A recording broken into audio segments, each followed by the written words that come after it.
वहीं स्वतंत्रता दिवस के मौके पर रायपुर में राज्य स्तरीय कार्यक्रम का आयोजन किया गया, जहां सीएम विष्णुदेव साय ने ध्वजारोहण किया, फिर परेड की सलामी ली और जवानों को सम्मानित किया। कार्यक्रम को संबोधित करते हुए सीएम साय ने प्रदेश सरकार की उपलब्धियों को गिनाया और कई सारी बड़ी घोषणाएं भी की।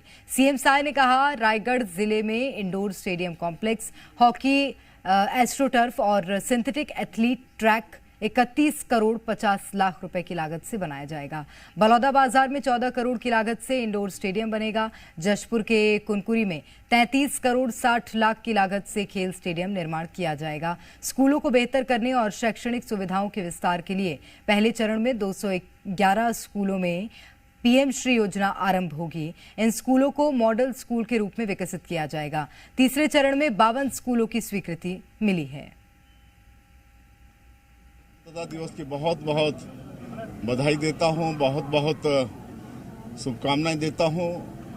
और ये आज़ादी प्राप्त करने के लिए देश को बहुत बड़ी कीमत चुकानी पड़ी है। लाखों देश के सपूत शहीद हुए हैं। लाखों कुर्बानी के बाद ये आज़ादी हम लोगों को मिली है। मैं सबसे आह्वान करना चाहूँगा कि इस आज़ादी को हम लोगों को सहेज के रखना है और विकसित छत्तीसगढ़ बनाना है। और हमारे देश के यशस्वी प्रधानमंत्री जो विकसित भारत बनाना चाहते हैं, उसमें हम लोगों को भी सहयोगी बनना है। बिल्कुल चिंता का विषय है जो भी वहाँ पर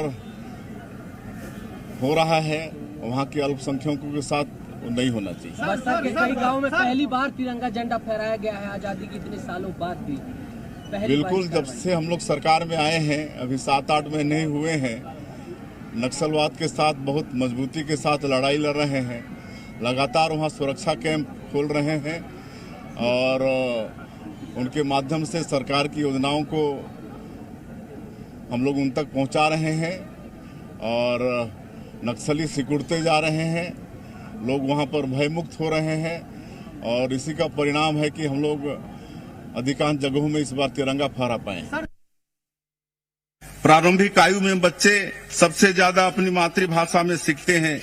इसके चलते ही हमने नई शिक्षा नीति के तहत 18 स्थानीय भाषाओं में प्राइमरी स्कूल में पढ़ाई कराने का निर्णय लिया है। इससे बच्चों का अपनी भाषा से अनुराग भी बढ़ेगा तथा हमारी नई पीढ़ी अपनी जड़ों से भी जुड़ी रहेगी। स्कूलों की अधोसंरचना को बेहतर करने एवं यहाँ शैक्षणिक सुविधाओं के विस्तार के लिए प्रथम चरण में प्रदेश के 211 स्कूलों में पीएम श्री योजना प्रारंभ की गई है। इन स्कूलों को मॉडल स्कूल के रूप में विकसित किया जाएगा।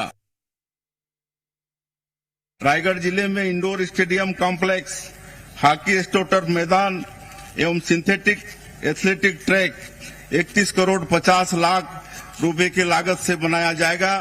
वहीं बलौदा बाजार जिले में 14 करोड़ रुपए की लागत से इंडोर स्टेडियम कॉम्प्लेक्स का निर्माण किया जाएगा। जशपुर जिले के कुनकुरी में 33 करोड़ 60 लाख रुपए की लागत से आधुनिक खेल स्टेडियम का निर्माण किया जाएगा। निश्चित रूप से हमारी सरकार युवाओं को उन्नति के लिए हर अवसर प्रदान करेगी, यह हमारा संकल्प है। बस्तर की जनता नक्सलियों से त्रस्त हो चुकी है और विकास के मार्ग पर सरपट दौड़ने को तैयार है। अंदरूनी क्षेत्रों में नए कैंपों का विस्तार कर लोगों को आतंक से मुक्ति देने के साथ ही इन क्षेत्रों में बुनियादी सुविधाएं सुनिश्चित करने का काम भी युद्ध स्तर पर किया जा रहा है। इसके लिए हमने नियत नेलानार योजना शुरू की है।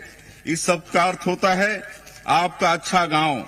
विशेष पिछड़ी जनजातियों के हितग्राहियों के लिए आरंभ की गई पीएम जनमन योजना की तरह इस योजना से कैंपों के निकट 5 किलोमीटर की परिधि के गांवों में 17 विभागों की 53 हितग्राही मूलक योजनाओं एवं 28 सामुदायिक सुविधाओं का लाभ लोगों को दिया जा रहा है। मुझे यह कहते हुए प्रसन्नता हो रही है कि अपने लोकतंत्र सेनानियों के प्रति कृतज्ञता ज्ञापित करने हेतु पिछले 5 वर्षों से रुकी उनकी सम्मान निधि हमारी सरकार द्वारा पुनः प्रारंभ की गई है।